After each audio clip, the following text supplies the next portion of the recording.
Venezuela, una vez más, que la gracia de nuestro Señor Jesucristo, el amor de Dios y la comunión del Espíritu Santo sea sobre ti. Y así como la lluvia temprana y tardía riega la tierra, así la bendición del Señor pueda regarte norte, sur, este, oeste, centro y más allá de nuestras fronteras, donde el Señor, por su gracia infinita, permita que este mensaje pueda llegar. El tema de hoy, el misterio de la Trinidad. El término Trinidad no aparece como tal en la Biblia, sin embargo, de manera explícita e implícita está el concepto, de tal manera que hay porciones bíblicas tanto en el Antiguo como en el Nuevo Testamento que demuestran tal argumentación. Sin embargo, quiero enfatizar un trasfondo histórico. Siglo III, año 300 después de Jesucristo. Hubo una batalla épica entre Constantino y Magencio sobre el puente Milvio. Gana Constantino. Luego él informa o dice que la victoria se la debió exclusivamente al Dios de los cristianos, porque la noche anterior a la batalla tuvo una visión. En el cielo vio la P y la X, que son las dos primeras letras del nombre de Cristo en griego, y una voz que le dijo en latín: in hoc signo vinces, por este signo vencerás. Y colocó entonces en sus estandartes de sus respectivas unidades militares la P y la X, conocida como el Lábarum de Constantino. Fue a la batalla, obtuvo la victoria y luego declaró: gracias a Jesucristo he obtenido la victoria, por lo tanto doy un decreto, año 313, conocido como el decreto de tolerancia. Finaliza la persecución de los cristianos.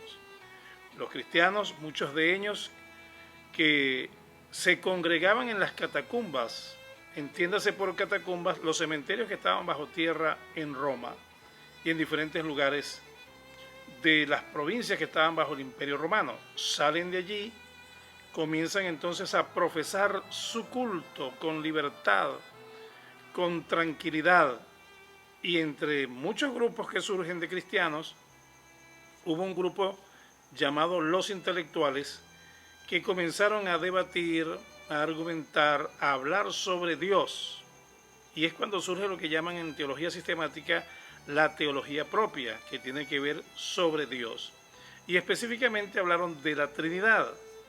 En ese tiempo había un obispo llamado Arrio que recorría las calles de Alejandría y con manifestaciones públicas enseñando que solo el Padre es Dios y que Jesucristo era un siervo de Dios, que hubo un tiempo en que Cristo no existía.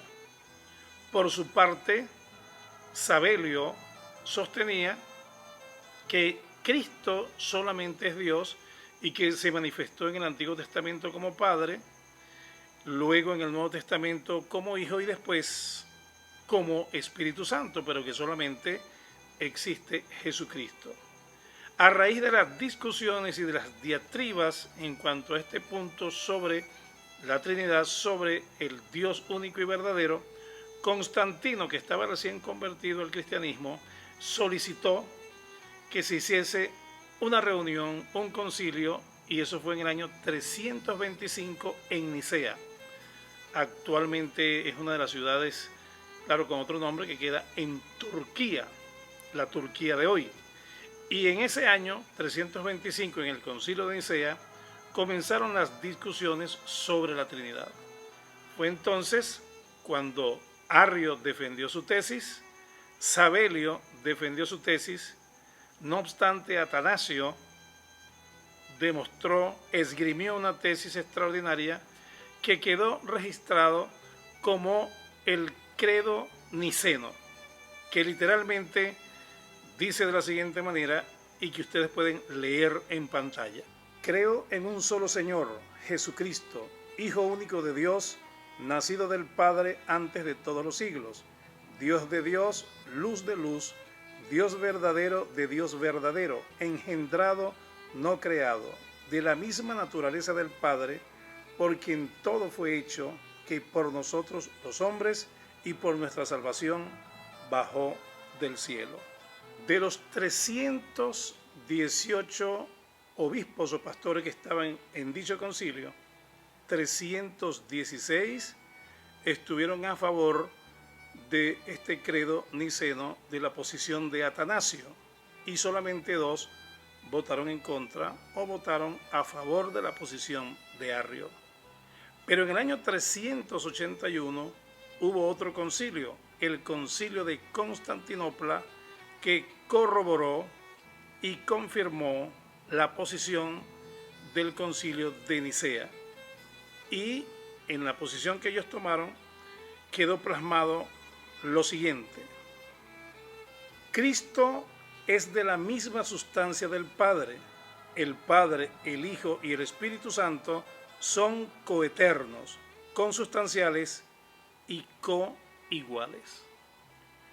Los siglos han transcurrido, mucha agua ha bajado bajo el puente y aún la posición del arrianismo, del sabelianismo se mantienen vigente, pero gran parte del cristianismo ha tomado la posición del credo niceno, la posición de Atanasio, la posición corroborada del concilio de Constantinopla, y la mayoría pues de los cristianos creemos en el Padre, el Hijo y el Espíritu Santo como personas individuales, pero que son uno en espíritu, uno en fe, uno en propósito, uno en redención, uno en trabajo, pero independientes el uno del otro. Y es tan importante el tema que ahora vamos a hablar sobre la argumentación bíblica que dice el Antiguo Testamento sobre la Trinidad, que dice el Nuevo Testamento sobre la Trinidad, que dice la Biblia en su conjunto sobre la deidad de Jesucristo, sobre la personalidad del Espíritu Santo y sobre la deidad del Espíritu Santo. La Biblia es contundente, es sólida y nos lleva de la mano a un aprendizaje amplio, claro y diáfano sobre el Dios único y verdadero.